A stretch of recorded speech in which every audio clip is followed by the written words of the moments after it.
Good afternoon and Jai Hind student. Welcome again. Now today we discuss about class 6 chapter 7 urban administration. In previous chapter we discuss about rural administration. Now in this chapter we discuss about urban administration. Firstly, the cities are quite different from villages. जो cities होती हैं हम देखते हैं वो village से बहुत ही अलग है. जो विलेज होते हैं वो कैसे होते हैं, छोटे होते हैं. जो सिटीज़ होती हैं बड़ी होती हैं. हम सिटीज़ के में अधिकतर देखते हैं जो रोड्स होती हैं वो ट्रांसपोर्ट से भरी रहती हैं, गाड़ियाँ इधर से उधर घूमती रहती है, और पार्क होते हैं, वाटर सप्लाई जो होता है वो भी गवर्नमेंट देती है. So there are organisation that takes care of street light, garbage collection, water supply, keeping the street and the market clean, runs school, hospitals and dispensaries, maintain gardens. है ना. एक ऑर्गेनाइजेशन होती है जो स्ट्रीट लाइट, सड़कों पे light लगाना, garbage collect करना, और सिटी को क्लीन रखना, घरों में वाटर सप्लाई करना, एंड जो मार्केट्स हैं उनको क्लीन रखना, शॉप से टैक्सेस लेना, स्कूल बनवाना, हॉस्पिटल बनवाना, डिस्पेंसरी, इन सब का जो वर्क करती है वो एक ऑर्गेनाइजेशन करती है. उस ऑर्गेनाइजेशन को क्या कहा जाता है? उस ऑर्गेनाइजेशन को म्यूनसिपल कॉरपोरेशन बोला जाता है. जो छोटी सी सिटीज़ में म्यूनसिपल कॉरपोरेशन होती है, जो बिग सिटीज़ में म्यूनसिपल कॉरपोरेशन होती है, और बड़ी जो स्मॉल सिटीज़ होती हैं वहाँ पे म्यूनसिपल काउंसिल होती है, जिसको हम नगर परिषद भी बोलते हैं. The ward councillor they are elected by the people living of their ward. जिस तरह हमने लास्ट चैप्टर में रीड करा था कि वहाँ जो विलेज के लोग होते हैं वो अपने जो पंच होते हैं, विलेज मेंबर्स होते हैं पंचायत के, उनको इलेक्ट करते हैं लाइक दिस. उसी तरह है वार्ड मेंबर्स, जिनको वार्ड काउंसलर बोला जाता है. वार्ड के जो सिटीजन्स होते हैं वार्ड काउंसलर को इलेक्ट करते हैं, वार्ड मेंबर्स को. And the groups of councillor make a budget and the money it's spend according to this.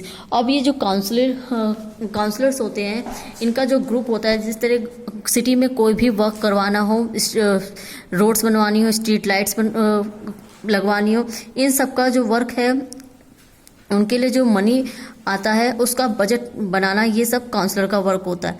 ठीक है. And the work councillor try and ensure that the particular demands of their wards are placed before the entire council. जो public की demand है उसको पूरा करना और public के लिए फैसिलिटी प्रोवाइड करवाना, ये सब काम होता है वार्ड काउंसलर का. Now function of the municipal corporation और म्यूनसिपल काउंसिल. म्यूनसिपल कॉर्पोरेशन और म्यूनसिपल काउंसिल का क्या फंक्शन है? The municipal corporation looks after the street lights, drainage system, garbage collection, water supply etcetera.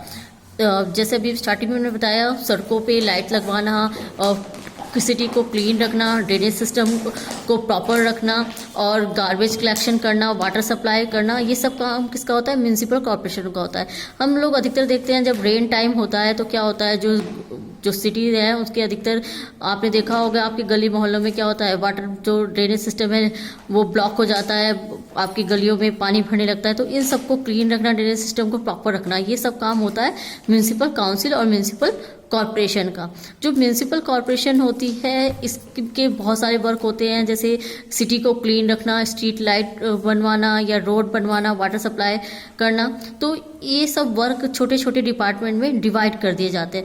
जैसे वाटर सप्लाई के लिए अलग डिपार्टमेंट होता है, रोड के लिए अलग डिपार्टमेंट होता है, जो सिटी है उसको क्लीन करने के लिए अलग डिपार्टमेंट है. ये डिपार्टमेंट अपने अपने वर्क को करते हैं. How does the municipal corporation get this it's money? अब इतने सारे जो वर्क होता है इसके लिए म्यूनसिपल कॉर्पोरेशन को मनी कैसे मिलता है?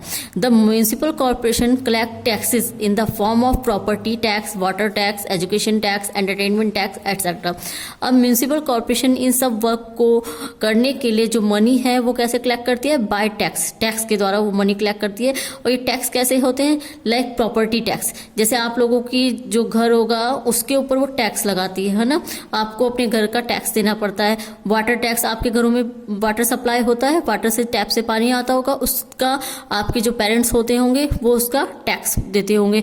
एजुकेशन टैक्स, एंटरटेनमेंट टैक्स, आप लोग कभी भी जाते होंगे सिनेमा हॉल में या मूवी देखने तो आप लोग देखते होंगे टिकट के नीचे टैक्स लिखा होता है, तो उस टिकट में टैक्स का भी आप लोग पे करते हैं. हैं। लाइक आप शॉपिंग मॉल में जाते हैं, जैसे सुल्तानपुर में आप लोग वी मार्ट वगैरह में जाते होंगे शॉपिंग मॉल में, जो आप लोग शॉपिंग करते हैं उसके साथ साथ देखिए नीचे उसमें एक स्लिप लगी होती है, उसमें लिखा होता है नीचे tax.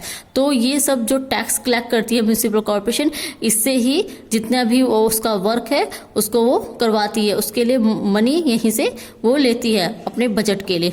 Now thank you student, in next video we discuss other topic. Thank you very much. Jai Hind.